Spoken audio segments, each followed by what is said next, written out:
és mone hogy German és Schulama Schuschulbadi Kitama Bababadi. Yeah, thank you for inviting me to Kuwait. Thank you for the job to bringing me over here. I'm really glad and happy to be back.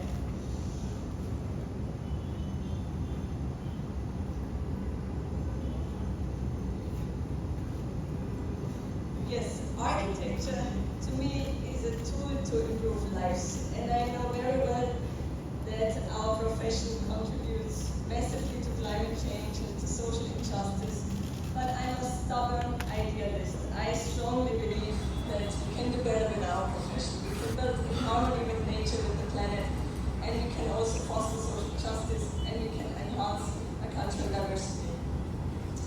I went to Bangladesh in 1997.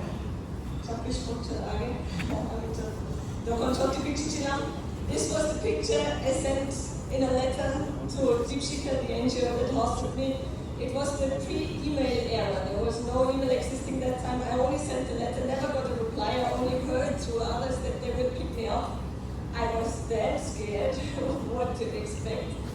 And well, you can see I've grown a lot during this time. I kept coming back every single year because I had the most fantastic time of my life, and I really didn't want to come back.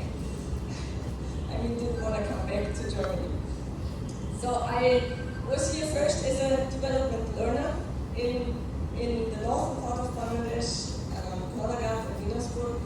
And what I learned from my partner organization, from Deepshika, from my host organization, was that the most effective strategy for any good development is always to look at the resources you have directly available within you, around you, and not getting depending on external factors, but making the best out of those resources. And I went back to study architecture, but I kept this always in my mind. And 7 years later, or 5 years later, first I skipped but I failed my admission test at the university. Happened in Austria, so I had to do it twice. Second time I got admitted at the university, I was told I'm not suitable for architecture.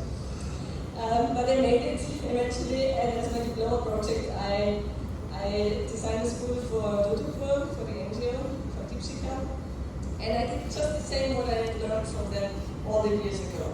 So, in terms of materials, I looked what was available, what were the resources that I had directly under my feet or growing all around me, the bamboo, the mud, and then what was the energy, the most important energy source, of course, people.